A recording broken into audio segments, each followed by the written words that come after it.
Hello, আসসালামু আলাইকুম সবাইকে। কেমন আছো তোমরা সবাই? আশা করি অনেক অনেক ভালো আছো। তো তোমাদেরকে টেস্ট পেপার সলভিং এর আরও একটি ক্লাসে স্বাগত জানাচ্ছি। আমি মোহাম্মদ মোকাররম হোসেন চৌধুরী, পড়াশোনা করছি ঢাকা বিশ্ববিদ্যালয়ের বিজনেস ফ্যাকাল্টিতে। সো আজকে আমরা ফিনান্স সেকেন্ড পেপারের আরও একটা চ্যাপ্টারের নাম হচ্ছে ব্যাংক হিসাব। এই চ্যাপ্টারে টেস্ট পেপার সলভিং কোর্সটা করতেছি, ঠিক আছে? আচ্ছা, প্রথম হচ্ছে ঢাকা বোর্ডে 2022 সালে প্রশ্নটা দেখি আমরা। ঋণ হিসাব কি? ঋণ আমানতি হিসাব কি? ঋণ আমানতি হিসাব কি, ঠিক আছে? তাহলে আমরা কি জানি? আমরা জানি হচ্ছে ঋণ ব্যাংক সরাসরি প্রদান করে না, ঠিক আছে? ধরো তুমি 1 কোটি টাকা ঋণ নিবা, তোমাকে কিন্তু ব্যাংক 1 কোটি টাকা নগদে ঋণ দিবে না। তোমাকে হচ্ছে প্রথমে একটা হিসাব খুলতে হবে, তারপর ওই হিসাবের মধ্যে ব্যাংক তোমাকে ওই 1 কোটি টাকা ঋণটা দিবে, ঠিক আছে? ওইটাই হচ্ছে কি ঋণ আমানতি হিসাব, ঠিক আছে? এরপর আসো, ব্যাংক কেন হিসাবের গোপনীয়তা রক্ষা করে? কেন গোপনীয়তা রক্ষা করে, ঠিক আছে? কারণ হচ্ছে আজকাল কিন্তু টাকা পয়সার থেকে টাকা পয়সার চেয়েও বেশি ইম্পর্টেন্ট কোনটা? প্রাইভেসি, ঠিক আছে? সো তুমি যদি প্রাইভেসি দিতে না পারো তাহলে তোমার কাছে কেউ টাকা রাখতে যাবে না।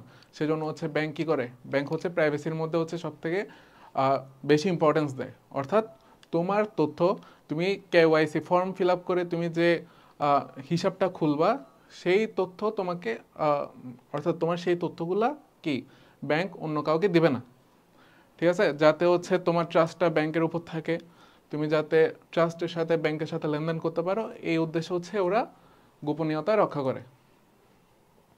আচ্ছা, একটা কথা হচ্ছে আমি প্রত্যেকটা জিনিস কিন্তু ডিটেলসে বলে যাব, মানে শুরুর দিকে আর কি যেটা পড়বে সেটা হচ্ছে ডিটেলসে বলে যাব, যাতে হচ্ছে বাকি সময় আর বলতে না হয় ডিটেলসে, ঠিক আছে? ওকে, তাহলে ক খ আমাদের শেষ। তোমরা একটু পজ করে এটা পড়ে নাও, ঠিক আছে? এরপরে গ নম্বরটা, উদ্দীপকে সুমনের জন্য কোন ধরনের ব্যাংক হিসাব খোলা উপযোগী? আচ্ছা, ঠিক আছে, আমরা পড়ি। অষ্টম শ্রেণীর ছাত্র সুমন ঢাকার একটি হোস্টেল থেকে পড়ার সিদ্ধান্ত নেয়। ব্যাংক হিসাব খোলার জন্য সে বাবার সাথে ব্যাংকে যায়। ব্যাংক ম্যানেজার তাকে হিসাব খোলার একটা মূল আবেদন ফর্ম সরবরাহ করেন, সাথে একটি কার্ড ও অপর একটি ফর্ম পূরণ করতে বলেন, যা খুবই গুরুত্বপূর্ণ, ঠিক আছে? আচ্ছা, এখন হচ্ছে আমরা কি জানি? আমরা হচ্ছে ব্যাংকের মধ্যে কয়েক প্রকার হিসাব আছে। একটা হচ্ছে স্থায়ী হিসাব, একটা হচ্ছে সঞ্চয় হিসাব, একটা কি ফিক্সড, একটা হচ্ছে চলতি হিসাব বা কারেন্ট অ্যাকাউন্ট, ঠিক আছে? এখন একজন ছাত্র একজন ছাত্রের জন্য কোনটা বেশি উপযোগী হবে? হ্যাঁ, কোনটা বেশি উপযোগী হবে? সঞ্চয় হিসাব হচ্ছে বেশি উপযোগী হবে। কেন উপযোগী হবে সেটা নিয়ে হচ্ছে আলোচনা করবো এখন। সাপোজ এটা হচ্ছে কি সঞ্চয়ী হিসাব, ঠিক আছে? সঞ্চয় হিসাবের মধ্যে কিছু বৈশিষ্ট্য আছে, ঠিক আছে? বৈশিষ্ট্যগুলা কি কি? বৈশিষ্ট্য হচ্ছে তুমি তুমি যতবার ইচ্ছা ততবার ডিপোজিট করতে পারবে টাকা, ঠিক আছে? কিন্তু হচ্ছে তুমি সপ্তাহে দুইবার দুইবার সর্বোচ্চ হচ্ছে দুইবার উত্তোলন করতে পারবা। এখন তুমি যতবার ইচ্ছা তুমি ততবার ডিপোজিট করতে পারবা। অর্থাৎ তুমি সাপোজ তুমি হচ্ছে একজন স্টুডেন্ট, তুমি টিউশন করাও, কোচিং করাও, তারপর আরও বিভিন্ন ধরনের কাজকর্ম করো, ঠিক আছে? ওইখান থেকে টাকা আসতেছে। এখন টাকাগুলো তোমাকে কীভাবে দেবে? অবশ্যই তোমার ব্যাংক অ্যাকাউন্টের মধ্যে ডিপোজিট করে দেবে, ঠিক আছে? অর্থাৎ যারা তোমাকে পেমেন্টটা করবে তারা কীভাবে তোমাকে পেমেন্টটা করবে? তোমার ব্যাংক অ্যাকাউন্টে টাকা পাঠাবে। এখন ব্যাংক অ্যাকাউন্টে টাকা পাঠানো মানে কি? ব্যাংকে ডিপোজিট করে দেওয়া, ঠিক আছে? সো তুমি দিনের মধ্যে যতবার ইচ্ছা তুমি ডিপোজিট করতে পারবা, কিন্তু উত্তোলনের মধ্যে হচ্ছে একটা বাধা আছে। উত্তোলন হচ্ছে সপ্তাহে দুইবারের বেশি উত্তোলন করা যায় না, ঠিক আছে? এখন একটা বৈশিষ্ট্য গেল। আরেকটা বৈশিষ্ট্য হচ্ছে সঞ্চয়ী হিসাবে সুদ দেওয়া হয়, অর্থাৎ তোমাকে হচ্ছে লাভ দিবে। সো তুমি যেহেতু স্টুডেন্ট মানুষ, তুমি ব্যাংকের মধ্যে টাকা রাখতেছো, তোমার খুব বেশি উত্তোলনের প্রয়োজন হয় না। সেজন্য হচ্ছে কি তোমার টাকাটা ব্যাংক ব্যবসায়ের কাজে ইউজ করতে পারে। অর্থাৎ তোমার টাকাটা হচ্ছে ঋণ দানের মধ্যে হচ্ছে কি করতে পারে? ইউজ করতে পারে। যার কারণে ওরা হচ্ছে একটা প্রফিট করতে পারে ভালো, আর ওই প্রফিট থেকে কিছু প্রফিট তোমাকে দেয়, ঠিক আছে? এটা হচ্ছে কথা। তাহলে তুমি কি পাচ্ছ? তুমি মুনাফাও পাচ্ছ এটাতে, ঠিক আছে? সো এই কারণগুলোর জন্য হচ্ছে কি একজন স্টুডেন্টের জন্য বা একজন চাকরিজীবী অথবা একজন টিচার বলো, যাই বলো, হ্যাঁ, ওদের জন্য হচ্ছে সঞ্চয় হিসাবটা হচ্ছে কি উপযোগী। তাহলে আমরা কি বলতে পারি? সুমনের জন্য কোন ধরনের ব্যাংক হিসাব খোলা উপযোগী হবে? সঞ্চয় হিসাব খোলা উপযোগী হবে, ঠিক আছে? ওকে, ঘ নম্বর, ঘ নম্বরে বললো কি, উদ্দীপকে উল্লিখিত সুমনকে প্রদত্ত ফর্মটি কেন গুরুত্বপূর্ণ। আচ্ছা, এখানে কিন্তু কি বলছে দেখো, সাথে একটি কার্ড দিছে এবং আরেকটা হচ্ছে ফর্ম পূরণ করতে বলছে। এখন ফর্মটা কোন ধরনের ফর্ম? ফর্মটা হচ্ছে কেওয়াইসি ফর্ম। কেওয়াইসির পূর্ণরূপ কি? No your customer. ঠিক আছে, ওই ফর্মের মধ্যে হচ্ছে যার নামে ব্যাংক অ্যাকাউন্টটা খোলা হচ্ছে ওই মানুষটার যাবতীয় ইনফরমেশন কোথায় থাকে? কেওয়াইসি ফর্মের মধ্যে থাকে। তুমি কি করতেছো, তোমার পেশা কি, তোমার আর্নিং সোর্সটা কি, তোমার স্থায়ী ঠিকানা, তারপর ব্লা ব্লা ব্লা, এগুলো সম্পর্কে অনেক ডিটেলস নেই। আর এই ডিটেলসগুলো থেকে ওরা একটা কি করতে পারে, ওরা হচ্ছে একটা আইডিয়া লাগাইতে পারে তুমি মাসে কত টাকা ইনকাম করতে পারো, আর তোমার মাসে কত টাকা লেনদেন হতে পারে। আর এটা কিন্তু মানি লন্ডারিং ক্ষেত্রেও কিন্তু ইম্পর্টেন্ট। কীভাবে ইম্পর্টেন্ট? দেখো, তুমি যদি ওই নির্দিষ্ট অ্যামাউন্টের, অর্থাৎ ওরা যে অ্যাজাম্পশনটা করতেছে এর থেকে যদি বেশি অ্যামাউন্টের, অর্থাৎ এক্সেসিভ অ্যামাউন্টের যদি তুমি লেনদেন করো, তখন ওরা তোমার মানে তোমার সম্পর্কে ইনকোয়ারি করবে আর কি। হ্যাঁ, তাহলে তোমার এত টাকা কোথেকে আসতেছে, কীভাবে করতেছে, তাহলে এটা এর একদিক কী জন্য ইম্পর্টেন্ট? মানি লন্ডারিং অর্থাৎ অবৈধ লেনদেন ঠেকানোর কাজেও নো ইউর কাস্টমার অর্থাৎ কেওয়াইসি ফর্মটা খুব বেশি ইম্পর্টেন্ট। ঠিক আছে, তাহলে আমরা গুরুত্বপূর্ণ কেন সেটা পেয়ে গেলাম।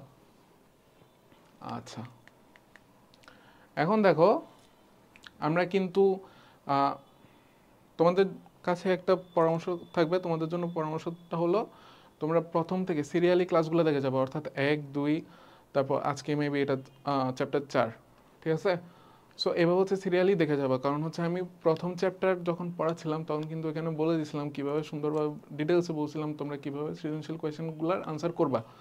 হ্যাঁ, সো তোমরা যদি এভাবে আনসার করো তাহলে হচ্ছে তোমরা বেশিতে বেশি মার্কস পাওয়ার সম্ভাবনাটা গেইন করবে আর কি।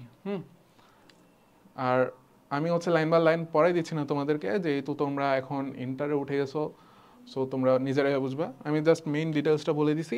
এখন হচ্ছে তোমাদের কাজ হচ্ছে তোমরা নিজেরা পড়ে নাও। আচ্ছা, এবার হচ্ছে আমরা প্রশ্ন নম্বর 2, মিশ্র ব্যাংকিং কি? মিশ্র ব্যাংকিং হচ্ছে যে ব্যাংক একই সাথে বাণিজ্যিক এবং বিশেষায়িত ব্যাংকের কাজ করে তারাই হচ্ছে মিশ্র ব্যাংক। এখন মিশ্র ব্যাংকের যাবতীয় কাজ হচ্ছে কি? মিশ্র ব্যাংকিং। ঠিক আছে, এখন হচ্ছে কি বললো খতে, বীমা সঞ্চয় হিসাব বলতে কি বোঝায়? বীমা সঞ্চয় হিসাব, দেখো এখানে কিন্তু দুইটা ওয়ার্ড একসাথে আছে। ঠিক আছে না, হিসাব তো হিসাব আছেই, একটা হচ্ছে বীমা, একটা হচ্ছে সঞ্চয়ী। তাহলে যে হিসাবের মাধ্যমে গ্রাহক একই সাথে বীমা সুবিধাও পাবে, সঞ্চয়ী হিসাবের সুবিধাটাও পাবে, হ্যাঁ, সেটা হচ্ছে কি? বীমা সঞ্চয়ী হিসাব। কারণ বীমা সঞ্চয়ী হিসাব কীরকম হতে পারে? ধরো তুমি টাকা জমা রাখবা, ঠিক আছে, একটা নির্দিষ্ট সময় পর পর ধরো টাকা জমা দিচ্ছ, যেটা বীমার ক্ষেত্রে করে আর কি। হ্যাঁ, ওখানে হচ্ছে একটা নির্দিষ্ট সময় পর পর টাকা জমা রাখতে হয়, তখন হচ্ছে কি বীমাটা ও কালেক্ট করতে পারে, মানে যখন প্রয়োজন, যদি ওদের শর্ত ফিল আপ হয় আর কি, তাহলে হচ্ছে বীমাটা কালেক্ট করতে পারতেছে। এখন বীমা সঞ্চয় হিসাবের মধ্যে হচ্ছে তোমাকে একটা নির্দিষ্ট পরিমাণ টাকা নির্দিষ্ট সময় পর পর ওইখানের মধ্যে ডিপোজিট করতে হবে। ঠিক আছে, তাহলে এখানে অ্যাট এ টাইম তুমি হচ্ছে সঞ্চয় হিসাবে সুবিধাটা পাচ্ছ। কীভাবে পাচ্ছ? তুমি ওখান থেকে সুদ পাচ্ছ। এরপর বীমা সুবিধাটাও পাচ্ছ। কীভাবে পাচ্ছ? ওইখানে যদি শর্ত অনুযায়ী যে সব বলা থাকবে আর কি, হ্যাঁ, বীমা সম্পর্কে যা যা বলা থাকবে তুমি সেগুলোও পাচ্ছ। তাহলে তোমার অ্যাট এ টাইম দুইটা লাভ হচ্ছে। ঠিক আছে, ওকে, এটা হচ্ছে ক খ গেল। এবার আসো গ। গয়ের মধ্যে দেখো, উদ্দীপকে দেওয়ান সাহেব বোনাসের টাকা কোন হিসাবে রাখার সিদ্ধান্ত নিয়েছে। আচ্ছা, দেওয়ান সাহেব একজন সিনিয়র ব্যাংক কর্মকর্তা। তিনি একটি ব্যাংক হিসাবের মাধ্যমে বেতন গ্রহণ করে। কিছুদিন পর পর তার কর্মদক্ষতার জন্য ব্যাংক তাকে পুরস্কার স্বরূপ মোটা অঙ্কের বোনাস প্রদান করে। তিনি বোনাসের টাকাটা পূর্বের হিসাবে না রেখে নতুন একটি ব্যাংক হিসাবে জমা রাখার সিদ্ধান্ত নেন, যা পূর্বের হিসাবের তুলনায় লাভজনক। ওকে, ফাইন। তাহলে দেখো, আমাদেরকে বলছে বোনাসের টাকাটা, ঠিক আছে, ওর রেগুলার বেতনের টাকাটা বলে নেই, আমাদেরকে কি বলছে? বোনাসের টাকা। অর্থাৎ এই যে বোনাসের টাকাটা পূর্বের হিসাবে না রেখে নতুন একটা হিসাবের মধ্যে জমা রাখছে, যেটা হচ্ছে কি করে, যেটার মধ্যে হচ্ছে লাভ অনেক বেশি। ঠিক আছে, এখন আরেকটা ব্যাংক হিসাব নিয়ে আলোচনা করব, সেটা হচ্ছে কি, স্থায়ী ব্যাংক হিসাব। স্থায়ী ব্যাংক হিসাবের বৈশিষ্ট্যগুলো কি কি? স্থায়ী ব্যাংকের বৈশিষ্ট্য হচ্ছে এটা একটা নির্দিষ্ট সময়ের জন্য, অর্থাৎ একটা লং টার্মের জন্য, হ্যাঁ, ধরো 5-10 বছরের জন্য তুমি একসাথে হচ্ছে ডিপোজিট করবা একটা অ্যামাউন্ট, ঠিক আছে, একটা বড় অ্যামাউন্টের টাকা ডিপোজিট করবা তুমি 10 বছরের জন্য, ধরো সাপোজ মানে ডিপোজিট করলে আর কি, হ্যাঁ, তাহলে 10 বছর ধরে কিন্তু তুমি এখান থেকে কোনো টাকা উত্তোলন করতে পারবে না। তুমি 10 বছর পরে একসাথে হচ্ছে টাকাটা উত্তোলন করতে পারবা। আর ওইখানে হচ্ছে একটা হিউজ অ্যামাউন্টের কি দেয়, ইন্টারেস্ট দেয়। আর স্থায়ী আমানত, স্থায়ী আমানত বা স্থায়ী হিসাব, ওইখানের মধ্যে হচ্ছে সর্বোচ্চ অ্যামাউন্টের সুদটা তুমি পাবা, ঠিক আছে। এখন এখানে সর্বোচ্চ পরিমাণ সুদ দেয় কেন? কারণ হচ্ছে তুমি যে টাকাটা রাখতেছো 10 বছরের জন্য, তাহলে ব্যাংকের আর কোনো চিন্তা নেই কি তোমাকে টাকাটা ফেরত দিতে হবে বা তুমি টাকা উত্তোলন করবে, এরকম কোনো চিন্তা নেই, ঠিক আছে। ও টাকাটা কি করে, লং টার্মের জন্য ইনভেস্ট করে দেয়। এবং লং টার্মের জন্য যখন ইনভেস্ট করে, ওরা ওইখান থেকে প্রচুর পরিমাণ প্রফিট গেইন করতে পারে। আর ওই প্রফিট থেকে তোমাকেও কিছু অংশ দেয়। সো তোমাকে যখন অংশটা দেয়, তখন হচ্ছে অন্যান্য হিসাবগুলোর তুলনায় এটাতে সব থেকে বেশি পরিমাণে ইন্টারেস্ট দেওয়া হয়। এখন ওরা বেশি পরিমাণে ইন্টারেস্টটা কেন দেয়? কারণ হচ্ছে যাতে গ্রাহকরা উৎসাহিত হয় ওই স্থায়ী হিসাবের মধ্যে মানে ডিপোজিট করার জন্য আর কি, হ্যাঁ। তো তুমি যখন স্থায়ী হিসাবে ডিপোজিট করবা, তখন তোমাকে দিবে কি দিবে, তোমাকে চেক দিবে না, পাসবই দিবে না, ঠিক আছে। তোমাকে দিবে একটা এফডিআর, ঠিক আছে। এফডিআর, এফডিআর এর পূর্ণ রূপ হচ্ছে ফিক্সড ডিপোজিট রিসিপ্ট, ঠিক আছে। এই ফিক্সড ডিপোজিট রিসিপ্টটা হচ্ছে তোমাকে দিবে, ওইখানের মধ্যে উল্লেখ থাকবে তুমি কত টাকা দিছো, কত বছরের জন্য দিছো, তোমাকে কত পার্সেন্ট সুদ দিবে ওরা, এগুলো সব কিছু উল্লেখ থাকে। এরপর হচ্ছে তুমি যখন মেয়াদটা শেষ হবে আর কি, হ্যাঁ, তুমি যখন ধরো 10 বছরের জন্য জমা রাখছো, সো তোমার 10 বছর পূর্ণ হয়েছে, তুমি এখন টাকাটা কালেক্ট করতে যাচ্ছ, তো তুমি হচ্ছে এফডিআরটা দেখাবা, অর্থাৎ তোমার ফিক্সড ডিপোজিট রিসিপ্টটা দেখাবা, তখন হচ্ছে ওরা তোমাকে টাকাটা দিয়ে দেবে যদি দেখে যে ওরা মেয়াদ পূর্ণ হয়েছে, ঠিক আছে। আর এটা আর কি। তাহলে স্থায়ী আমানত বা স্থায়ী হিসাব সম্পর্কে আমরা সব কিছু জেনে গেছি মোটামুটি, ঠিক আছে। তাহলে এখন কোন কোন হিসাবে জমা রাখার সিদ্ধান্ত নিয়েছেন এটা হচ্ছে আমরা বুঝছি, ঠিক আছে। ও হচ্ছে ফিক্সড ডিপোজিট অর্থাৎ স্থায়ী হিসাবে জমা রাখছে। এরপর দেখো উদ্দীপকে দেওয়ান সাহেবের ব্যাংক হিসাব থাকা সত্ত্বেও পরবর্তীতে আরেকটি হিসাব খোলার যৌক্তিকতা বিশ্লেষণ করো। কারণ হচ্ছে দেখো, ও কিন্তু একজন সিনিয়র ব্যাংক কর্মকর্তা, ঠিক আছে। ও কিন্তু ধরো তোমার আমার মতো স্টুডেন্ট না, অর্থাৎ ওর রেগুলার কি হচ্ছে, মানে তুমি টাকা পাচ্ছ, টাকাটা জমা রাখতেছো, ঠিক আছে, এরপরে আবার উত্তোলন করতেছো। এখন ও হচ্ছে ব্যাংক কর্মকর্তা, ও হিউজ অ্যামাউন্টের স্যালারি পাচ্ছে, ও একসাথে কি জমা রাখতেছে, ঠিক আছে। কোথায় জমা রাখতেছে? সঞ্চয় হিসাবের মধ্যে জমা রাখতেছে। কারণ হচ্ছে কি করতে হবে, মানে আমাদের তো যে কোনো সময় টাকা লাগতে পারে, ঠিক আছে। আমরা তো এখানে সব টাকা যদি দিয়ে দিই, তাহলে হচ্ছে আমরা আমরা কি ইউজ করবো, ঠিক আছে না। তো ও কি করতেছে, ওর যে একটা হিসাব আছে, অর্থাৎ বেতন গ্রহণের জন্য ও যে হিসাবটা করছে, সেটা হচ্ছে সঞ্চয় হিসাব। সঞ্চয় হিসাবের বৈশিষ্ট্যগুলো কিন্তু বলছি, ঠিক আছে। কি কি বলছিলাম আর একটু রিপিট করি। তুমি যতবার ইচ্ছা ততবার ডিপোজিট করতে পারবে, কিন্তু সপ্তাহে 2বারের বেশি উত্তোলন করতে পারবে না, ঠিক আছে। এটা একটা গেল। তারপর এখানে ইন্টারেস্ট দেওয়া হয়, কিন্তু ইন্টারেস্টটা হচ্ছে স্থায়ী হিসাবের তুলনায় কম থাকে, ঠিক আছে। ওইখানে একটা সুদ দেওয়া হয় যেটা স্থায়ী হিসাবের তুলনায় কম। এরপরে তুমি এই দুইটাই হচ্ছে মোটামুটি হচ্ছে মূল বৈশিষ্ট্য আর কি, ঠিক আছে। সো এখন সঞ্চয় হিসাবের মধ্যে কি দেয়? সঞ্চয় হিসাবের মধ্যে হচ্ছে একটা পাস বই দেয়। পাস বইয়ের মধ্যে হচ্ছে কি গ্রাহকরা নিজেদের হিসাবগুলো লিখে রাখে আর কি, হ্যাঁ। সো এটা গেল ওর বেতনের জন্য, ঠিক আছে। এখন যখন ও মোটা অঙ্কের একটা বোনাস পাইছে, মোটা অঙ্কের যখন বোনাস পাইছে, ওর তো আর টাকা লাগতেছে না, অর্থাৎ ওর যে ওইখান থেকে টাকা নিতে হবে সেরকম চান্সটা কিন্তু খুব কম, ঠিক আছে না।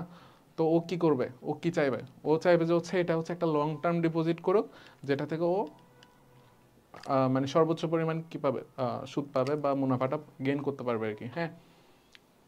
সো তাহলে আমরা কি বলতে পারি, ওর ওই স্থায়ী হিসাব খোলার যৌক্তিকতা রয়েছে, ঠিক আছে। তো এখন প্রশ্ন নাম্বার 3, ময়মনসিংহ বোর্ড 2022। প্রথমে কি বলছে, ব্যাংক হিসাব কি? ব্যাংক হিসাব কি? যে হিসাবের মাধ্যমে কি ব্যাংকে একটা হিসাব খোলাকে আর কি ব্যাংক হিসাব বলে। দেখো এখানে কি বলছে, গ্রাহকের নামে হিসাব খুলে ব্যাংক গ্রাহককে অর্থ লেনদেন ও ব্যাংকিং সেবা পাওয়ার যে সুযোগ দেয় তাকে হচ্ছে ব্যাংক হিসাব বলে। ঠিক আছে, অর্থাৎ তুমি ব্যাংক হিসাব খোলার মাধ্যমে হচ্ছে তুমি ব্যাংক থেকে ব্যাংকিং সুবিধাগুলো পাবা। ঠিক আছে, এখন আসো চলতি হিসাব কি সুদ প্রদান করে। তাহলে দেখো চলতি হিসাবের একটা জিনিস চলে আসছে, যেহেতু এবার আমরা চলতি হিসাবটা নিয়ে ইন ডিটেলস আলোচনা করব। ওইখানে কি হবে আমাদের, ওইখানে হচ্ছে গ ঘ সহ মানে পরবর্তীতে যে গ ঘ গুলো আসবে সেগুলো আমাদের ফিল আপ হবে। এখন দেখো চলতি হিসাব, ঠিক আছে, চলতি হিসাব মূলত কাদের জন্য উপযোগী। প্রথম কোয়েশ্চেন হচ্ছে এটা। চলতি হিসাব হচ্ছে যাদের খুব বেশি পরিমাণে টাকা ডিপোজিট করতে হয়, আবার খুব বেশি পরিমাণে টাকা উত্তোলন করতে হয়। বেশি পরিমাণ বলতে হচ্ছে ঘন ঘন আর কি, হ্যাঁ, ফ্রিকোয়েন্টলি তোমার ডিপোজিট হচ্ছে, উইথড্র হচ্ছে, তাহলে ওদের ক্ষেত্রে হচ্ছে এই চলতি হিসাবটা প্রযোজ্য। ঠিক আছে, এখন তাহলে কাদের এরকম ফ্রিকোয়েন্টলি ডিপোজিট আর উইথড্র করা লাগে? একমাত্র ব্যবসায়ীদের। যারা ব্যবসা করে তাদের হচ্ছে ব্যবসায়িক কাজের জন্য ফ্রিকোয়েন্টলি টাকা উইথড্র করতে হয়, ডিপোজিট করতে হয়। ঠিক আছে, সো এটা হচ্ছে গেল চলতি হিসাব, একমাত্র হচ্ছে কাদের জন্য প্রযোজ্য? ব্যবসায়ীদের জন্য প্রযোজ্য। ঠিক আছে, এখন চলতি হিসাবে সুদ কি প্রদান করা হয় না? চলতি হিসাবে কোনো সুদ প্রদান করা হয় না। কেন প্রদান করা হয় না? কারণ হচ্ছে চলতি হিসাবের মধ্যে তুমি যখন ইচ্ছা, যতবার ইচ্ছা দিনের মধ্যে তুমি উইথড্র করতে পারতেছো। অর্থাৎ কি, তোমাকে টাকা দেওয়ার জন্য ব্যাংকের ওই ক্যাশটা কিন্তু রেখে দেওয়া লাগতেছে। ঠিক আছে, ওই টাকাটা ও ইনভেস্ট করতে পারতেছে না, কারণ যদি ও ইনভেস্ট করে দেয় তাহলে তুমি যখন টাকা চাইবে তখন ও তোমাকে টাকাটা দিতে পারবে না। ঠিক আছে, তাহলে গেল এটা। অর্থাৎ কি, তুমি সুদ পাচ্ছ না। কেন পাচ্ছ না? কারণ হচ্ছে ব্যাংক ইনভেস্ট করতে পারতেছে না, তাহলে ওরা যেহেতু প্রফিট করতে পারতেছে না, তাহলে তোমাকে প্রফিটের অংশ দিবে কোত্থেকে? ঠিক আছে, কথা হচ্ছে এটা।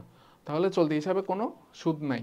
ঠিক আছে, কিন্তু তুমি যে ব্যবসায়ী, তুমি ওখানে টাকা রাখতেছো, নিয়মিত উইথড্র করতেছো, ডিপোজিট করতেছো, ওরা যে তোমাকে ব্যাংকিং সুবিধাটা দিচ্ছে সেটার জন্য ওরা কি করে, ওরা হচ্ছে একটা চার্জ কাটবে। ঠিক আছে, তাহলে কি চলতি হিসাবের মধ্যে কোনো সঞ্চয় হিসাব, অর্থাৎ তোমাকে কোনো সুদ দিবে না, বাট তোমার কি করবে, তোমাকে হচ্ছে চার্জ কাটবে একটা। ঠিক আছে, ফি কাটবে, রেগুলার একটা ফি কাটবে।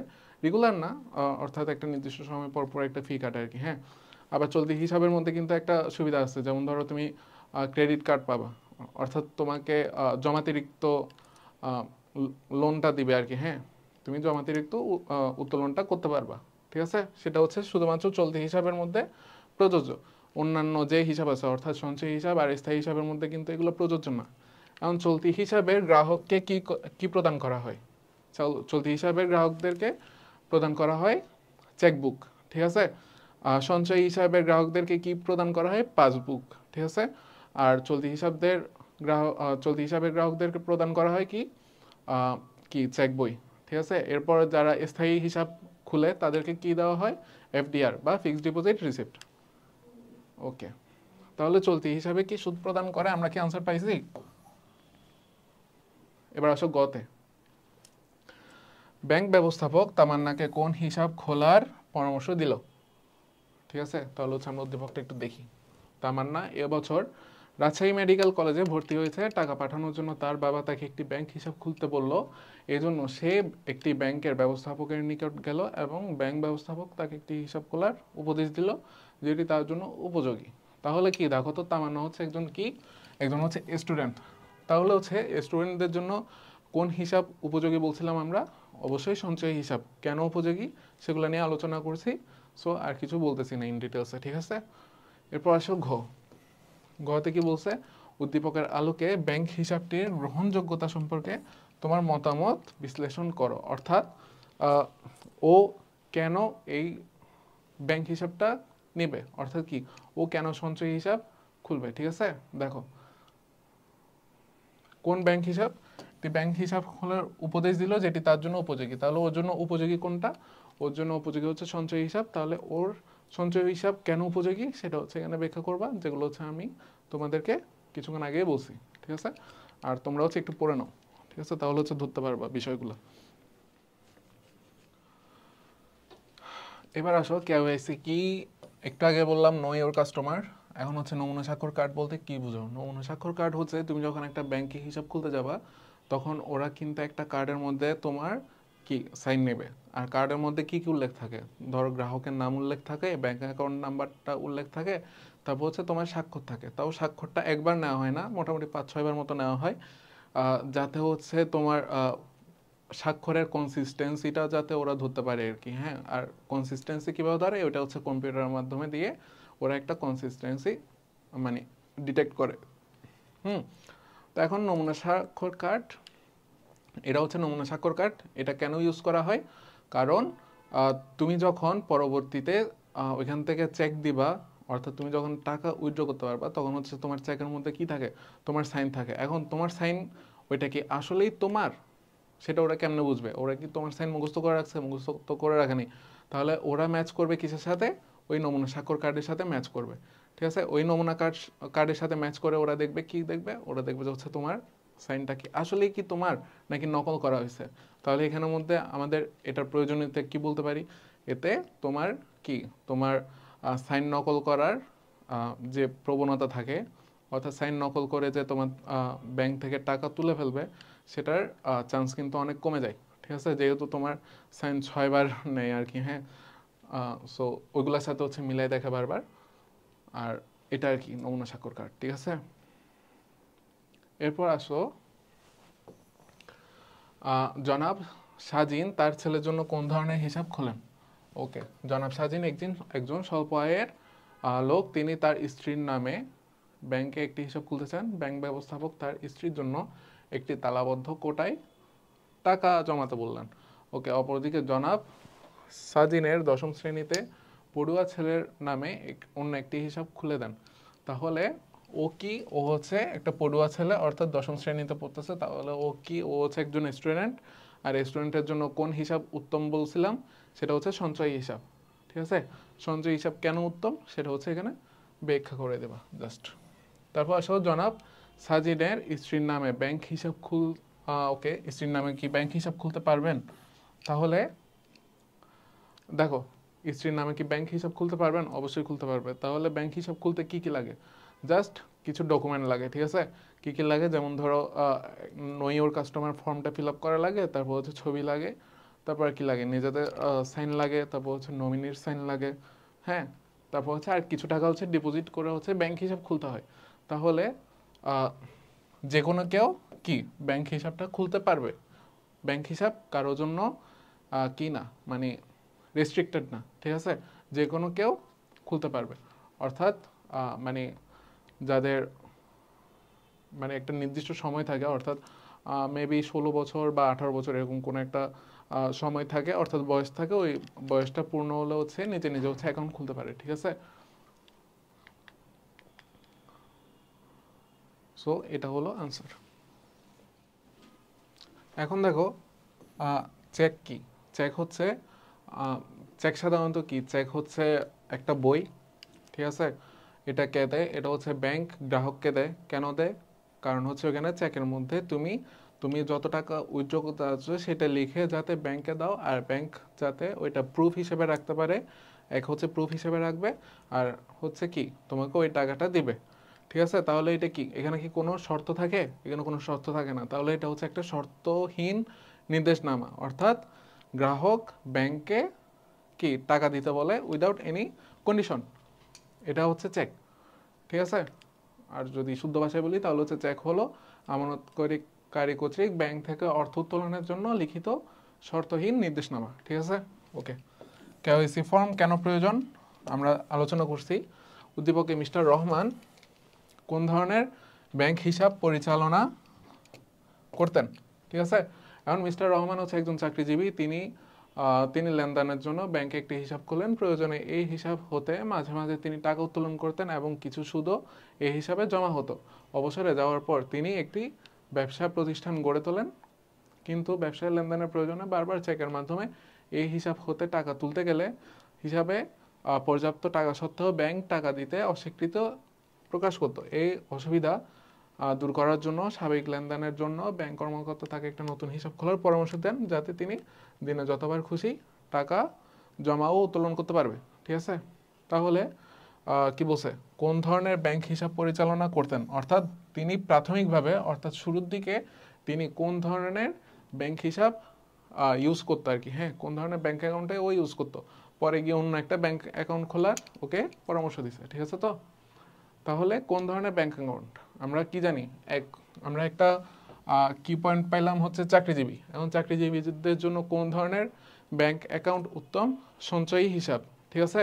তাহলে আমরা এখনো ডিসিশন দিচ্ছি না, কারণ হচ্ছে আমাদের আরো অনেক কি আছে, আমাদের এখানে আরো অনেক কিছু লেখা আছে, সেগুলো থেকে আমরা আরো ক্লু বের করতে পারি কিনা দেখি। দেখো, তখন তিনি লেনদেনের জন্য একটি ব্যাংক হিসাব খোলেন, প্রয়োজনে এই হিসাব হতে মাঝে মাঝে তিনি টাকা উত্তোলন করতেন। তাহলে হচ্ছে মাঝে মাঝে টাকা উত্তোলন করতেন, ঠিক আছে, কিছু সুদও পেতেন, ঠিক আছে। তাহলে সঞ্চয় হিসাবের মধ্যে কি থাকে, কিছু সুদও জমা হয়, এরপর হচ্ছে মাঝে মাঝে টাকা উত্তোলন করা যায়, ঠিক আছে। এখনো ডিসিশন দিচ্ছি না আমরা।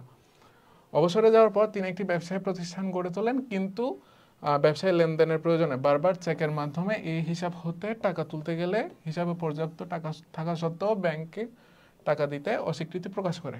কেন? কারণ হচ্ছে সঞ্চয় হিসাবে তুমি ইচ্ছা মতো ডিপোজিট করতে পারবা, বাট তুমি সপ্তাহে হচ্ছে 2বার উইথড্র করতে পারবা, ঠিক আছে। সেজন্য হচ্ছে তোমার ব্যাংক অ্যাকাউন্টে টাকা থাকলেও ব্যাংক তোমাকে টাকা দিবে না, ঠিক আছে। তাহলে আমরা ডিসিশন দেব, এটা হচ্ছে একটা কি, সঞ্চয়ী হিসাব, ঠিক আছে। তারপর হচ্ছে তুমি সঞ্চয় হিসাবের বৈশিষ্ট্যগুলো দিবা, তারপর বলবো হচ্ছে বৈশিষ্ট্যের সাথে এই বৈশিষ্ট্যগুলো মিলে, সো ও হচ্ছে একটা সঞ্চয় হিসাব কি করতো, পরিচালনা করতো। এরপর আসো ঘ, উদ্দীপকে ব্যবসায়ী স্বাভাবিক লেনদেনের বজায় রাখতে ব্যাংক কর্মকর্তার পরামর্শটি সম্পর্কে তোমার মতামত বিশ্লেষণ করো, ঠিক আছে। এখন ব্যাংক কর্মকর্তা বলছে হচ্ছে এমন একটা হিসাব করতে যেখানে হচ্ছে যতবার খুশি ততবার টাকা জমা উত্তোলন করতে পারবে, ঠিক আছে। তাহলে যতবার খুশি ততবার টাকা জমা এবং উত্তোলন করা যায় কোন হিসাবে, একমাত্র চলতি হিসাবে, ঠিক আছে। আর আমরা কি বলছি, চলতি হিসাব কাদের জন্য প্রযোজ্য, অর্থাৎ কাদের জন্য বেস্ট, ঠিক আছে। কাদের জন্য বেস্ট, এটা হচ্ছে শুধুমাত্র যারা ব্যবসা করে, অর্থাৎ যাদের ফ্রিকোয়েন্টলি টাকা ডিপোজিট এবং উইথড্র করা লাগে, তাদের জন্য হচ্ছে চলতি হিসাব বা কারেন্ট অ্যাকাউন্টটা হচ্ছে কি বেস্ট, ঠিক আছে। তাহলে এটা কেন বেস্ট, কারণ হচ্ছে ব্যাংক অর্থাৎ যারা ব্যবসায়ী কি করতেছে, এক হচ্ছে যতবার ইচ্ছা ততবার টাকা জমা উত্তোলন করতে পারতেছে, এরপর হচ্ছে কি বলো ওটাকে, জমাতিরিক্ত উত্তোলন, হ্যাঁ, জমাতিরিক্ত উত্তোলন করতে পারতেছে। তারপর ওদেরকে ক্রেডিট কার্ডও দেয়, কিন্তু ক্রেডিট কার্ড আবার সবাইকে দেয় না, ক্রেডিট কার্ড দেয় শুধু হচ্ছে যারা বিশ্বস্ত, অর্থাৎ দীর্ঘদিন ধরে হচ্ছে ওই ব্যাংকের সেবা নিয়ে আসতেছে উইদাউট এনি ঝামেলা, অর্থাৎ কোনো ঝামেলার রেকর্ড নাই কাস্টমারের, সো ওদেরকে হচ্ছে কি দেয়, ক্রেডিট কার্ড দেয়। আর ক্রেডিট কার্ডের মধ্যে আবার একটা বিষয় আছে, ক্রেডিট কার্ড কিন্তু একদম আনলিমিটেড না, ওখানে একটা লিমিট থাকে, ধরো 1 লক্ষ টাকা বা 2 লক্ষ টাকা, এটা হচ্ছে কাস্টমারের উপর ডিপেন্ড করে আর কি, হ্যাঁ। যত বড় ব্যবসায়ী তত বড় হচ্ছে ক্রেডিট। এবার আসো প্রশ্ন নম্বর 6, নমুনা স্বাক্ষর কার্ড কি আমরা জানি, কোন হিসাবে ব্যাংক চেক বই প্রদান করে না, ঠিক আছে। কোন হিসাবে ব্যাংক চেক বই প্রদান করে না, তাহলে ব্যাংক চেক বই প্রদান করে না কোন হিসাবে, এক হচ্ছে স্থায়ী হিসাবে, ঠিক আছে, হ্যাঁ। আর পাসবইকেও কিন্তু এক ধরনের চেক বই বলা যায়, ঠিক আছে না, কারণ হচ্ছে চেক বইয়ের মাধ্যমে কি করে, চেক বইয়ের মাধ্যমে হচ্ছে উইথড্র করে, ঠিক আছে। পাস বইয়ের মাধ্যমেও কিন্তু উইথড্র আর জমা দুটোটার হিসাবই থাকে পাস বইয়ের মধ্যে, সো এটাকেও এক ধরনের চেক বলা যায়, কিন্তু এই দুইটাও অর্থাৎ এই দুইটার একটাও দেয় না কাকে, স্থায়ী হিসাব, ঠিক আছে। সো এখানে যেহেতু বলছে এখানে যেহেতু একটা হিসাব, অর্থাৎ কোন হিসাবগুলো বলে নাই, কোন হিসাব অর্থাৎ যে কোনো একটা হিসাব তোমাকে ডিফাইন করতে বলছে, সো বেস্ট হচ্ছে কোনটা, স্থায়ী হিসাব, কারণ হচ্ছে এখানে চেক বলো বা পাস বই বলো কোনোটাই দেওয়া হয় না, এখানে কি দেওয়া হয়, একমাত্র দেওয়া হয় এফডিআর বা ফিক্সড ডিপোজিট রিসিপ্ট, ঠিক আছে।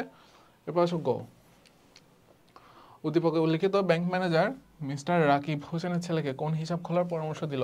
ওকে, মিস্টার রাকিব হোসেন হচ্ছে একজন ব্যবসায়ী, তিনি তার ব্যবসার প্রয়োজনে ব্যাংকে একটা হিসাব পরিচালনা করে। তাহলে ও যেহেতু একজন ব্যবসায়ী, তাহলে ওর ব্যাংক হিসাবটা কোন ধরনের হওয়া উচিত, ওর ব্যাংক হিসাব হওয়া উচিত কি চলতি হিসাব, ঠিক আছে, বা কারেন্ট অ্যাকাউন্ট, যে ক্ষেত্রে তিনি যখন ইচ্ছা টাকা জমা দেওয়া বা উত্তোলন করতে পারেন, ঠিক আছে। তাহলে হচ্ছে আমরা এখানে কি কনফার্ম হতে পারি যে ওর অ্যাকাউন্টটা কি, ওর অ্যাকাউন্টটা হচ্ছে একটা চলতি হিসাব, ঠিক আছে, এবং প্রয়োজনে জমার অতিরিক্ত টাকাও ব্যাংক দিয়ে থাকে, ঠিক আছে।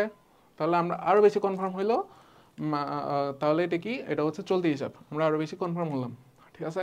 আমাদের কোয়েশ্চেন কিন্তু এখান থেকে, আমাদের কোয়েশ্চেন আনসার তিনি তার ছেলের পড়াশোনার খরচ ঢাকায় পাঠানোর জন্য ছেলেকে ব্যাংকে একটা হিসাব খুলতে বলেন। মিস্টার রাকিব হাসানের ছেলে ব্যাংক হিসাব খুলতে গেলে ব্যাংক ম্যানেজার তার জন্য একটা হিসাব খুলতে বলছে। তাহলে এখন তার ছেলে যেহেতু পড়াশোনা করে, তাহলে ওকে কোন ধরনের ব্যাংক অ্যাকাউন্টটা খোলা উচিত? ওকে হচ্ছে সঞ্চয়ী ব্যাংক অ্যাকাউন্ট খোলা উচিত। ঠিক আছে, কেন উচিত? কারণ হচ্ছে ও ছাত্র, ওর ফ্রিকোয়েন্টলি ডিপোজিট উইথড্র করার কোনো ব্যাপার নেই। ওইখানে হচ্ছে একটা নির্দিষ্ট সময়ের জন্য আর কি ওইখানে নির্দিষ্ট সময় যদি টাকা পড়ে থাকে তাহলে হচ্ছে ও একটা সুদ পাবে। আর হচ্ছে যারা স্টুডেন্ট মানুষ আর কি, ওদের তো মোটামুটি সপ্তাহে 2বার উইথড্র করলেই হয়। হ্যাঁ, অনেক সময় তো সপ্তাহ চলে যায় উইথড্র করি না আমরা টাকা, ঠিক আছে না? তাহলে ওর জন্য বেস্ট কোনটা? ওর জন্য বেস্ট হচ্ছে সঞ্চয় হিসাব। আচ্ছা, এখন তোমরা জিজ্ঞেস করতে পারো স্থায়ী হিসাব কেন ওর জন্য বেস্ট না? ঠিক আছে, কারণ হচ্ছে স্থায়ী হিসাব যদি স্থায়ী হিসাব খুলে, ঠিক আছে, ও একজন স্টুডেন্ট মানুষ, আর ওর হচ্ছে মোটামুটি হচ্ছে টাকা লাগবে খরচ চালানোর জন্য, ঠিক আছে। সো ওকে যে টাকাটা পাঠাবে সেটা ও তো তুলতে হবে, কিন্তু স্থায়ী হিসাবে টাকা তোলা যায় না। একটা নির্দিষ্ট সময় অর্থাৎ 5-10 বছর পরে গিয়ে তুমি টাকাটা তুলতে পারবা, ঠিক আছে। তাহলে আমরা কি পাইলাম? ওর জন্য চলতি হিসাবও গ্রহণযোগ্য না, স্থায়ী হিসাবও গ্রহণযোগ্য না। তাহলে আমাদের অপশনে থাকে কি? সঞ্চয়ী হিসাব। তাহলে ওর জন্য কোনটা অ্যাপ্রোপ্রিয়েট হবে? সঞ্চয়ী হিসাব, ঠিক আছে। উদ্দীপকে উল্লিখিত মিস্টার রাকিব হোসেন ব্যবসায়ের জন্য যে হিসাব পরিচালনা করে তা যে কোনো ব্যবসায়ীর জন্যই সর্বোত্তম। অবশ্যই সর্বোত্তম। কেন সর্বোত্তম সেগুলো আমরা আলোচনা করছি, ঠিক আছে। এখন হচ্ছে তোমাদের কাজ হচ্ছে তোমরা পড়ে নাও। আসো এবার আমরা প্রশ্ন নম্বর 7 দেখি। ব্যাংক হিসাব কি? ব্যাংক হিসাব খোলার ক্ষেত্রে কেওয়াইসি ফর্মটি অত্যন্ত গুরুত্বপূর্ণ, সেগুলো আমরা জানি, ঠিক আছে। গ নাম্বার দেখি। উদ্দীপকে বর্ণিত জহির সাহেব কোন ধরনের ব্যাংক হিসাবে লেনদেন করছিলেন? ঠিক আছে, জহির সাহেব একজন ব্যবসায়ী, তাহলে ওর হিসাব কিরকম হওয়া উচিত? কারেন্ট অ্যাকাউন্ট হওয়া উচিত। তার একটি ব্যাংক হিসাবে রয়েছে যা থেকে তিনি নির্দিষ্ট হারে সুদ পান। তাহলে ও যেহেতু সুদ পাচ্ছে, তাহলে এটা আমরা কি বলতে পারি? এটা কিন্তু কারেন্ট অ্যাকাউন্ট না, ঠিক আছে। হয় এটা স্থায়ী হিসাব হবে, আর না হলে কি হবে? সঞ্চয়ী হিসাব, ঠিক আছে। তবে তিনি ব্যাংক হিসাব থেকে বারবার অর্থ উত্তোলন করতে পারেন না। তাহলে কি বলছে এখানে? দেখো, তিনি তার ব্যাংক হিসাব থেকে বারবার উত্তোলন করতে পারেন না, তার মানে কি? তার মানে হচ্ছে ও মাঝে মাঝে উত্তোলন করতে পারে। তাহলে মাঝে মাঝে উত্তোলন করা যায় কোন হিসাবের ক্ষেত্রে? একমাত্র সঞ্চয়ী হিসাবের ক্ষেত্রে। অর্থাৎ কি? সপ্তাহে 2বার, ঠিক আছে, উইথড্র করা যায় আর কি। হ্যাঁ, তাহলে আমরা এই ক্লুগুলো থেকে কি বুঝতেছি? ওর হিসাবটা হচ্ছে একটা সঞ্চয়ী হিসাব, ঠিক আছে। এরপরে দেখি আমরা কি কি আছে। বর্তমান ব্যবসায়ের পরিধি বৃদ্ধি পাওয়ায় অসুবিধা হচ্ছে, নগদ অর্থের সংকট মোকাবেলায় জমাতিরিক্ত অর্থ উত্তোলন করা যায় না। ওকে, ফাইন। ফলে চড়া সুদে মহাজন থেকে ঋণ নিতে হয়। এহেন অসুবিধা দূরীকরণে ও দক্ষতার সাথে সাশ্রয়ী উপায়ে ব্যাংকের সহযোগিতা পাওয়ার জন্য জহির সাহেবকে নতুন একটি ব্যাংক হিসাব শুরু করার জন্য তার ব্যাংকার বন্ধু পরামর্শ দিলেন। তবে এতে কোনো সুদ পাওয়া যাবে না, ঠিক আছে। দেখো, সুদ পাওয়া যায় না একমাত্র একটাই হিসাবে, সেটা কোন হিসাব? চলতি হিসাব। তাহলে ওর বন্ধু যে পরামর্শটা দিছে সেটা কোন হিসাবের? অর্থাৎ কোন হিসাব খুলতে বলছো? ওকে চলতি হিসাবে। দেখো, বিষয়গুলো কিন্তু একদম ইজি, ঠিক আছে। জাস্ট তোমাকে হচ্ছে ক্যাচ করতে হবে বিষয়গুলো। তাহলে এখানে কি বলছে? জহির সাহেব কোন ধরনের ব্যাংক হিসাবে লেনদেন করছিলেন, ঠিক আছে। অর্থাৎ ইনিশিয়ালি, অর্থাৎ প্রথমে তিনি কোন ধরনের ব্যাংক হিসাবে লেনদেন করছিল, ঠিক আছে। আমরা বলছি সঞ্চয়ী হিসাব, ঠিক আছে। এরপর দেখো ঘ নাম্বার, জহির সাহেবের বন্ধুর পরামর্শটির যৌক্তিকতা বিশ্লেষণ করো। অর্থাৎ চলতি হিসাব কেন ব্যবসায়ের ক্ষেত্রে অতি গুরুত্বপূর্ণ, তোমরা হচ্ছে সেটা এখানে আলোচনা করবা, ঠিক আছে। আমরা তো এতক্ষণ আলোচনা করছি চলতি হিসাব কেন গুরুত্বপূর্ণ ব্যবসায়ের লেনদেনের ক্ষেত্রে আর কি, ঠিক আছে না? ওকে ওকে, চলো আমরা 8 নাম্বার শুরু করি, ঠিক আছে। প্রশ্ন নম্বর 8, পাসবই কি? পাসবই কাকে দেওয়া হয় বলছিলাম? সঞ্চয় হিসাবের গ্রাহকদেরকে আর কি। হ্যাঁ, তাহলে পাসবই কি? পাসবই হচ্ছে যেটার মাধ্যমে গ্রাহক তার জমা এবং উত্তোলন সম্পর্কে হিসাব রাখতে পারে আর কি। হ্যাঁ, অর্থাৎ লেনদেন সংক্রান্ত তথ্য সংরক্ষণের জন্য ব্যাংক যে বই সরবরাহ করে তাকে কি বলে? পাসবই বলে, ঠিক আছে। চেক বিনিময়ের নিরাপদ মাধ্যম ব্যাখ্যা করো। আচ্ছা, চেক হচ্ছে একটা বিনিময়ের নিরাপদ মাধ্যম, ঠিক আছে? কেন? কারণ হচ্ছে চেকে তুমি বিশাল অ্যামাউন্টের টাকা ট্রান্সফার করতে পারবা খুব ইজিলি। যেমন ধরো তোমাকে 100 কোটি টাকা, তুমি একটা বড় বিজনেসম্যান, তুমি হচ্ছে 100 কোটি টাকা লেনদেন করবা আর কি। হ্যাঁ, তোমাকে হচ্ছে একটা 100 কোটি টাকার ফান্ড অন্য কোথাও ট্রান্সফার করা লাগতেছে। এখন তুমি যদি এটাকে বস্তা ভরে যদি টাকা নিয়ে যাও, হ্যাঁ, তাহলে তোমার অনেক কষ্ট হবে, অনেক কস্টলি হবে, অনেক কাহিনী হবে, ঠিক আছে? চুরি হওয়ার সম্ভাবনাও থাকে। কিন্তু তুমি যদি 100 কোটি টাকা চেকের মাধ্যমে লেনদেন করো, তাহলে সেখানে কিন্তু কোনো ঝুঁকি থাকে না। কীভাবে থাকে না? কারণ হচ্ছে তুমি জাস্ট একটা পেজের মধ্যে 100 কোটি টাকা লিখে নিলা, দেন দিয়ে দিলা, তো এখানে ট্রান্সফার হয়ে গেল, ঠিক আছে? এখন যদি কোয়েশ্চেন আসতে পারে যে হচ্ছে যদি রাস্তায় চুরি হয়ে যায় চেকটা, তাহলে কি হবে? তাহলে অবশ্যই আরেকটা উপায় আছে, সেটা হচ্ছে কি, দাগ কাটা চেক। সরি। আচ্ছা, দাগ কাটা চেক। হ্যাঁ, দাগ কাটা চেকের মধ্যে কি কি থাকে? দাগ কাটা চেকের মধ্যে তো বিভিন্ন ধরনের হয়ে থাকে। দাগ কাটা চেকের মধ্যে গ্রাহকের ব্যাংক হিসাবের নাম উল্লেখ থাকে, আবার অনেক সময় ব্রাঞ্চের নামও উল্লেখ থাকে, ঠিক আছে? সো তুমি যদি চুরিও হয়ে যায় তোমার চেকটা, ঠিক আছে, চোর গিয়ে যদি ওইটা ব্যাংকে দিয়ে টাকা উত্তোলন করতে চায়, তাহলে ও পারবে না। কারণ হচ্ছে ওখানে দাগ কাটা চেকের মধ্যে যার নাম লেখা থাকবে তার ব্যাংক অ্যাকাউন্টে এটা জমা হবে, ঠিক আছে? তাহলে আমরা কি বলতে পারি? চেক বিনিময়ের নিরাপদ মাধ্যম। এবার আসো গ, 2 বছর পূর্বে জনাব আলম কোন ধরনের ব্যাংক হিসাব খুলেছিলেন? ওকে, ফাইন। জনাব আলম হচ্ছে একজন চাকরিজীবী, তিনি লটারিতে 10 লক্ষ টাকা পুরস্কার পেয়ে একটি হিসাবের মাধ্যমে ব্যাংকে পুরো অর্থ জমা রাখলাম। তাহলে এটা কি হইলো? এককালীন জমা, ঠিক আছে? এককালীন জমা কোথায় রাখা হয়? একমাত্র স্থায়ী হিসাবে। এখন দেখো, ব্যাংক জমার রসিদ প্রদান করলেও কোনো চেক বই ইস্যু করেনি। তাহলে আমরা আরেকটা ক্লু পাইলাম, সেটা হচ্ছে কি, কোনো চেক বই ইস্যু করেনি। চেক বই বলো বা পাস বই বলো, কোনো কিছু ইস্যু করেনি। তাহলে আমরা আরো কনফার্ম হলাম যে কি, এটা হচ্ছে স্থায়ী হিসাব, ঠিক আছে? মেয়াদ শেষে, দেখো এখানে একটা মেয়াদের কথা বলে দিছে, তাহলে আরো একটা ক্লু পাইলাম কি, এটা স্থায়ী হিসাব। দেখো কি বলছে, মেয়াদ শেষে উচ্চ হারে সুদসহ সমুদয় অর্থ তিনি একসাথে উত্তোলন করতে পারবেন, ঠিক আছে? একসাথে উত্তোলন করা কিসের বৈশিষ্ট্য? স্থায়ী হিসাবের বৈশিষ্ট্য। আর একটা বৈশিষ্ট্য হচ্ছে কি, উচ্চ হারে সুদ। স্থায়ী হিসাবের মধ্যে কি প্রদান করা হয়? উচ্চ হারে সুদ প্রদান করা হয়, ঠিক আছে? কেন করা হয় সেটা কিন্তু আমি প্রথম দিকে কিন্তু বিশ্লেষণ করছি। কারণ হচ্ছে ওই টাকাটা একটা নির্দিষ্ট বছরের জন্য, নির্দিষ্ট সময়ের জন্য ব্যাংকের কাছে থাকে। ব্যাংকের ওটার মাথা গামাথা হয় না যে তোমাকে দিতে হবে টাকাটা, ঠিক আছে? সো ও হচ্ছে একটা লং টার্মের জন্য ইনভেস্ট করতে পারে। লং টার্মে ইনভেস্ট করলে হচ্ছে প্রফিট বেশি। সো ওই প্রফিট থেকে তোমাকে কিছু দেয়, যার কারণে ওইটার প্রফিটও অনেক বেশি হয়। এবার আসো, তাহলে কোন ধরনের ব্যাংক হিসাব খুলেছিলেন? আমরা পেয়ে গেছি, ঠিক আছে? কোন ধরনের ব্যাংক হিসাব? স্থায়ী ব্যাংক হিসাব, ঠিক আছে?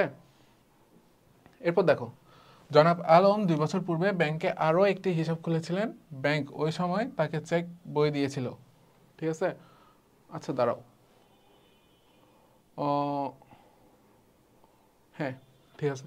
প্রয়োজনে তা ব্যবহার করে সপ্তাহে 2বার অর্থ উত্তোলন করতে পারেন। অর্থ জমার অর্থের উপর সুদ প্রদান করে ওই হিসাবটি, ঠিক আছে?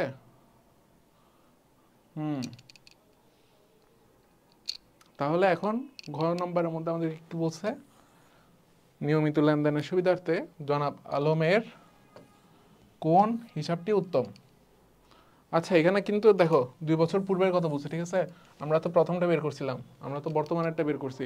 বর্তমানের হিসাবটা কি? বর্তমানের হিসাবটা হচ্ছে স্থায়ী হিসাব। আর 2 বছর পূর্বে যেটা ছিল সেটা কি? সেটা হচ্ছে সঞ্চয় হিসাব। সঞ্চয় হিসাব আমরা কিভাবে বের করতে পারি? আমরা ক্লুগুলো দেখতে পারি, ঠিক আছে? দেখো, চেক বই দিছিল, হ্যাঁ, চেক বই দিছিল, তিনি প্রয়োজনে তা ব্যবহার করে সপ্তাহে 2বার অর্থ উত্তোলন করতে পারে। এই দুইটা ক্লু দেখা হচ্ছে আমরা কি বলতে পারি? এটা হচ্ছে সঞ্চয় হিসাব। জমা অর্থের উপর সুদও প্রদান করে, ঠিক আছে? তাহলে এটা আরও একটা ক্লু পাইলাম আমরা কি, এটা সঞ্চয় হিসাব। তাহলে গ নম্বরের আনসার হচ্ছে সঞ্চয় হিসাব। প্রথমটা কি, স্থায়ী হিসাব, পরেরটা হচ্ছে সঞ্চয় হিসাব, ঠিক আছে? তাহলে নিয়মিত লেনদেনের সুবিধার্থে কোন হিসাবটি উত্তম? তাহলে সঞ্চয় হিসাব হচ্ছে উত্তম, যাতে অর্থাৎ কি, নিয়মিত লেনদেন করতে হচ্ছে, অর্থাৎ তোমার ব্যবসায়ের মতো ফ্রিকোয়েন্টলি না, বাট রেগুলারলি। হ্যাঁ, রেগুলারলি হচ্ছে তুমি একটা লেনদেন করতে পারবা।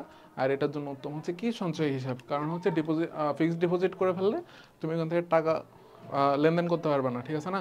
ওইটা একটা নির্দিষ্ট সময়ের জন্য লক হয়ে যাবে টাকাটা, সোজা কথায়। হ্যাঁ, সো আমরা কি বলতে পারি কোন হিসাবটা উত্তম? সঞ্চয় হিসাবটা উত্তম।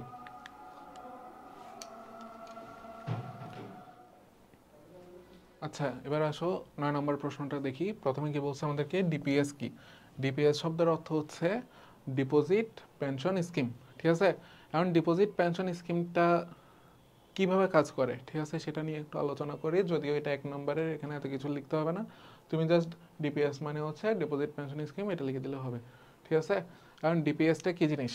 ডিপিএস ডিপোজিট পেনশন স্কিম হচ্ছে এমন একটা প্রজেক্ট যেটা অ্যাট এ টাইম তোমার সঞ্চয় হিসাবের কাজও করবে, এরপর হচ্ছে স্থায়ী হিসাবের কাজটাও করবে আর কি। হ্যাঁ, এখানে হচ্ছে তুমি প্রথমে বলি সঞ্চয় হিসাবে কি করতে হয়। সঞ্চয় হিসাবে কিন্তু কোনো বাধ্যবাধকতা নাই তোমাকে মান্থলি একটা টাকা, মান্থলি এত টাকা তোমার জমা করতে হবে, এত টাকা উত্তোলন করতে হবে, এরকম কিন্তু কোনো বাধ্যবাধকতা নাই, ঠিক আছে? আবার স্থায়ী হিসাবের মধ্যে কি? স্থায়ী হিসাবের মধ্যে হচ্ছে তোমার এককালীন একটা নির্দিষ্ট পরিমাণ অর্থ জমা করতে হবে, ঠিক আছে? আর এটা হচ্ছে তুমি 5-10 বছর পরে মেয়াদ শেষ হলে হচ্ছে তুমি সুদসহ একসাথে উত্তোলন করতে পারবা, ঠিক আছে? এখন ডিপিএস এর কাজ হচ্ছে তুমি একটা নির্দিষ্ট সময় পর পর শর্ত অনুযায়ী, ঠিক আছে, চুক্তি অনুযায়ী একটা নির্দিষ্ট সময় পর পর, হতে পারে সেটা 6 মাস, হতে পারে সেটা 1 মাস, হতে পারে এটা প্রত্যেক সপ্তাহে, ঠিক আছে? তুমি হচ্ছে একটা নির্দিষ্ট পরিমাণ অ্যামাউন্ট, সাপোজ এক্স অ্যামাউন্ট, তুমি একটা নির্দিষ্ট পরিমাণ অ্যামাউন্ট ওইখানে টাকাটা জমা রাখতে হবে, ঠিক আছে? এখন তুমি টাকা তো জমা রাখলা, এখন যেহেতু এটা পেনশন স্কিম, পেনশনের মধ্যে কি করে, পেনশন তো আমাদেরকে দেয়, ঠিক আছে না? সো আমরা হচ্ছে পেনশন আকারে হচ্ছে জমা রাখলাম, ঠিক আছে? এখন এই যে জমাটা রাখলাম, ঠিক আছে, এটা তুমি চাইলে একটা নির্দিষ্ট সময় পর, অর্থাৎ ধরো 5-10 বছর পর উত্তোলন করতে পারো, ঠিক আছে? একসাথে উত্তোলন করতে পারবা। হ্যাঁ, একটা হিউজ অ্যামাউন্টের কি ইন্টারেস্টের সাথে হচ্ছে একসাথে উত্তোলন করতে পারবা। আবার চাইলে তুমি একটা নির্দিষ্ট সময় পর পর, অর্থাৎ চুক্তি অনুসারেও টাকাটা উত্তোলন করতে পারবে আর কি। হ্যাঁ, ধরো তুমি প্রত্যেক সপ্তাহে টাকা জমা রাখতেছো, তুমি প্রত্যেক মাসে এত টাকা করে চাচ্ছ, হ্যাঁ, তাহলে ওরা তোমাকে প্রত্যেক মাসে এত টাকা করে উত্তোলন করতে দিবে, কিন্তু তোমার প্রত্যেক সপ্তাহে হচ্ছে এত টাকা করে জমা রাখতে হবে, ঠিক আছে? মানে শর্ত অনুযায়ী যে অ্যামাউন্টটা থাকবে সেটা হচ্ছে তোমাকে জমা রাখতে হবে। কারণ স্থায়ী আমানতের ক্ষেত্রে কি হয়, তোমাকে তো মাঝখানে উত্তোলনের সুযোগটা দেয় না, ঠিক আছে না? ওইখানের মধ্যে হচ্ছে একটা গন্ডগোল বেজে যায় আর কি। হ্যাঁ, তুমি যদি টাকা উত্তোলন করতে চাও, তবু ওরা টাকাটা উত্তোলন করতে দিবে না। মিনিমাম হচ্ছে 2 বছর কি, যদি তুমি স্থায়ী হিসাব খুলো, মিনিমাম হচ্ছে 2 বছর কি করতে হয়, মানে টাকাটা জমা রাখতেই হবে। 2 বছরের নিচে ওরা কোনোভাবেই দিবে না, ঠিক আছে? আর এটা তো একটা মোটামুটি লং টার্মের জন্য হয়, অর্থাৎ 5-10-15 বছর এরকমের জন্য হয়। সো তোমার হচ্ছে অ্যাটলিস্ট 2 বছর টাকাটা হচ্ছে কি করতে হবে, জমা রাখতেই হবে, এটা বাধ্যতামূলক। 2 বছরের আগে যদি তুমি টাকা খুঁজো, তাহলে ওরা দিবে না, ঠিক আছে?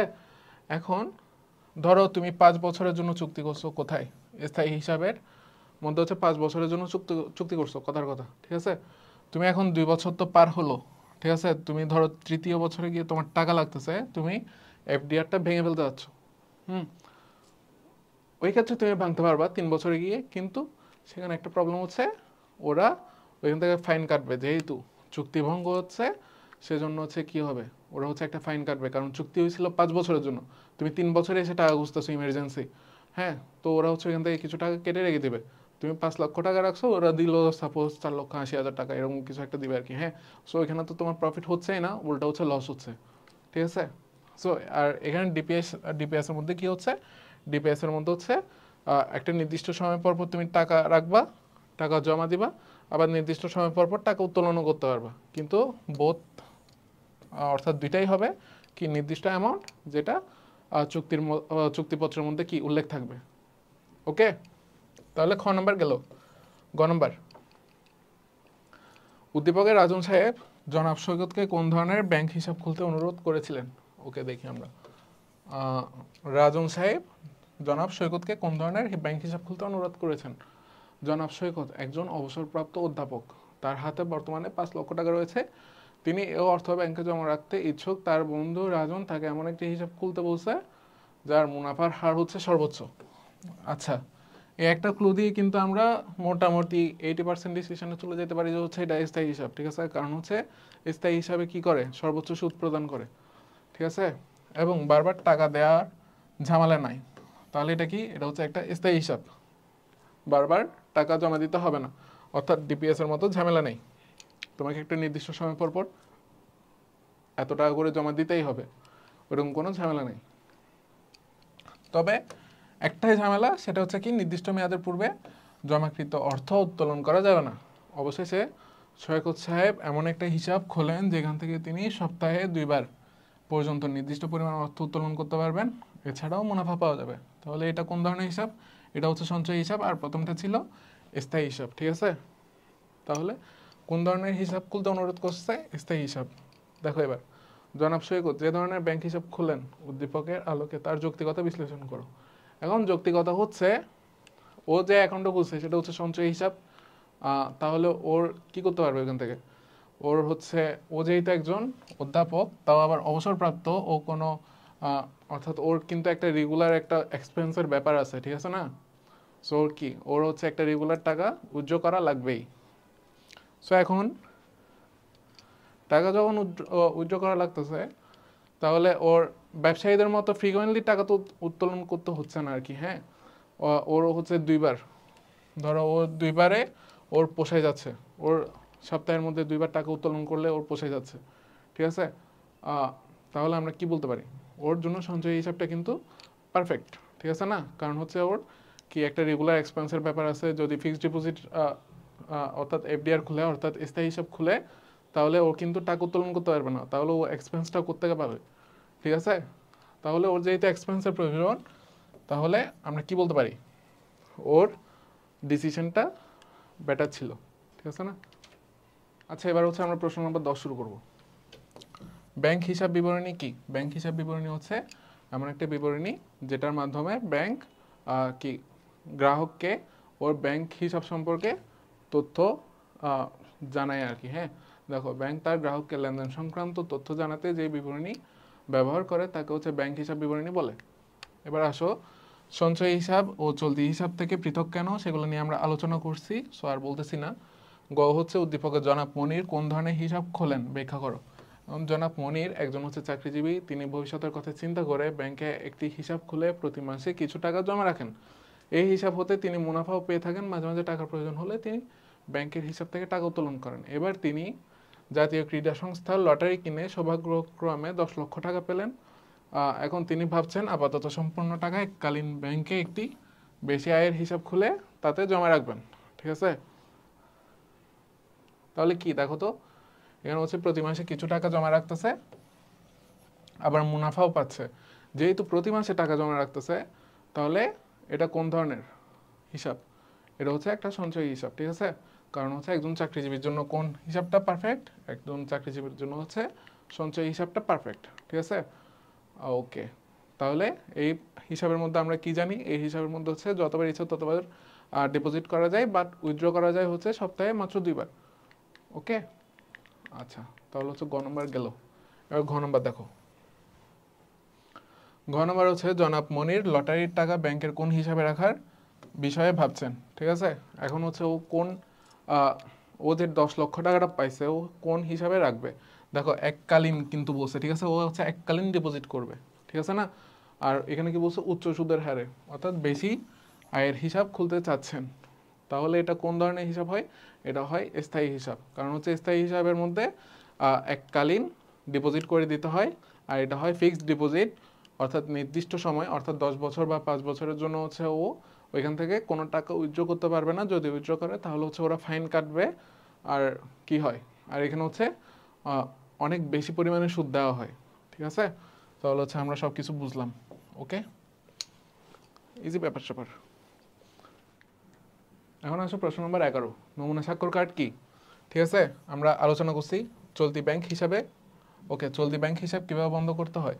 চলতি ব্যাংক হিসাব বন্ধ করতে গেলে তোমার হচ্ছে কিছু প্রয়োজনীয় স্টেপ আছে, যেগুলো হচ্ছে কি, তোমার হচ্ছে চেক বইটা জমা দিতে হবে, তারপর হচ্ছে তোমার হিসাবের পাশে হচ্ছে ওরা হিসাব বন্ধ এরকম কিছু লিখে দেয়।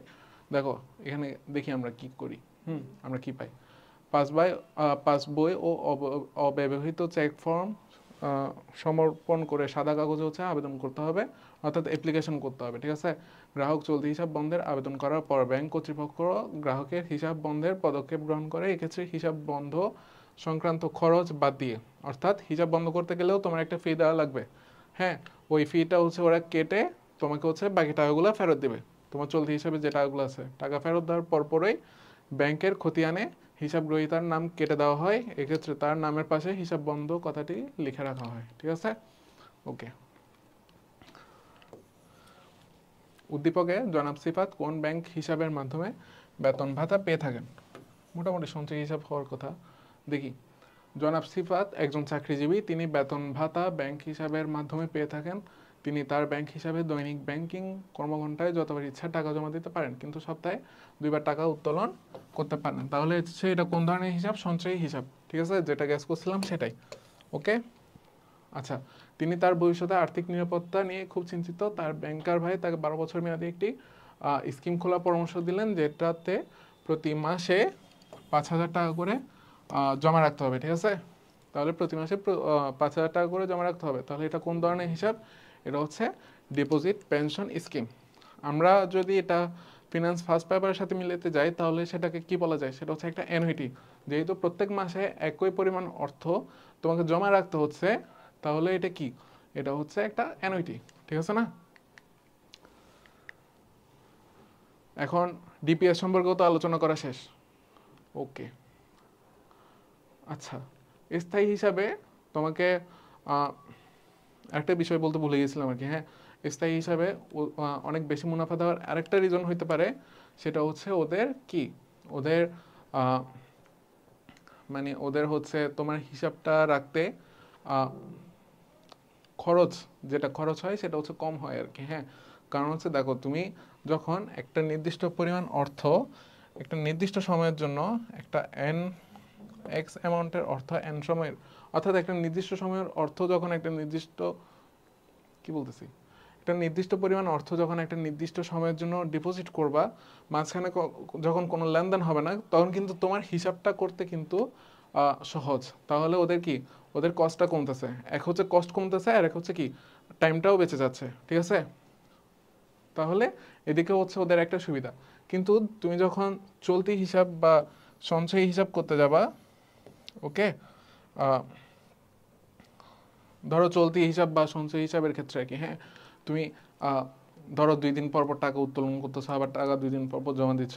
এখন 2 দিন পর যে টাকাটা জমা দিচ্ছ সেটা চক্রবৃদ্ধি হয়ে আবার 2 দিনের মধ্যে কটুক মুনাফা জমছে তোমার, আবার উত্তোলন করে ফেলছো যেহেতু, তাহলে ওই মুনাফাটা ওটুকি থাকবে, 2 দিনের জন্য মুনাফা থাকবে।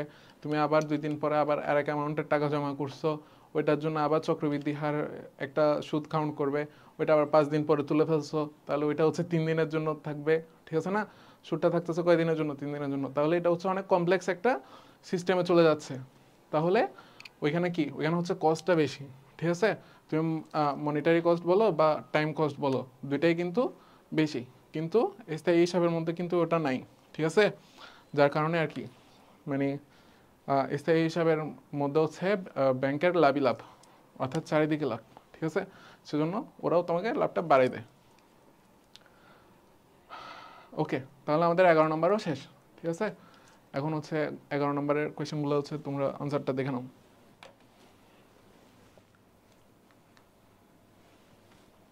ওকে, এবার হচ্ছে প্রশ্ন নাম্বার 12, ব্যাংক জমা রসিদ কি? ব্যাংক জমা রসিদ হচ্ছে সিম্পল কথা, দেখো এখানে হচ্ছে একটা আছে ব্যাংক আর একটা হচ্ছে জমা রসিদ, ঠিক আছে।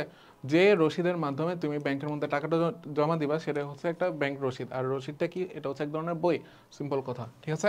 এবার আসো খ নম্বর, ব্যাংক কেন গ্রাহকের হিসাবের গোপনীয়তা রক্ষা করে? ওকে, এটা আমরা পড়ছি, সো আর পড়তেছি না। জনাব তানভীর ব্যাংকে কোন ধরনের হিসাব খুলেছেন? ওকে, জনাব তানভীর ব্যবসায়িক প্রয়োজনে ব্যাংকে একটা হিসাব খুঁজছে। তাহলে কি বলছে? ব্যবসায়িক প্রয়োজন। তাহলে এটা কোন ধরনের মানে হিসাবটা কোন ধরনের হওয়া উচিত?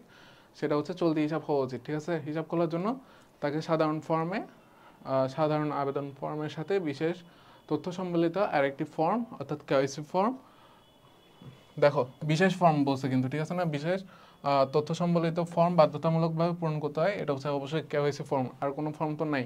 ঠিক আছে, দেশে মানি লন্ডারিং আইন প্রবর্তনের পর থেকে এই ধরনের ফর্ম পূরণ বাধ্যতামূলক করা হয়েছে। তাহলে আমরা আরও বেশি এনশিওর করতে পারি যে এটা কোন ধরনের ফর্ম, এটা হচ্ছে অবশ্যই কেওয়াইসি ফর্ম।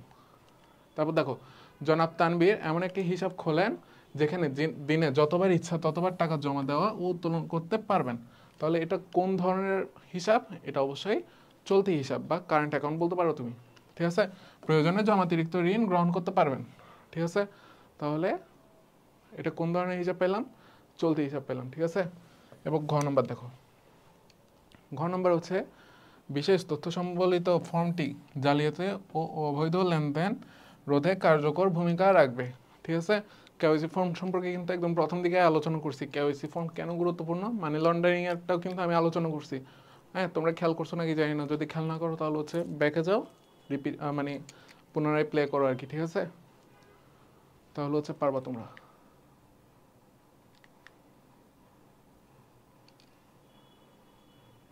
ঠিক আছে, ওকে।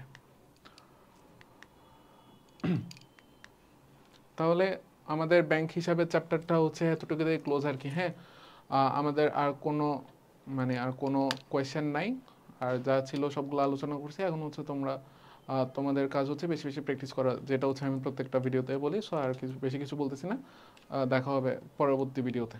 ওকে, আল্লাহ হাফেজ।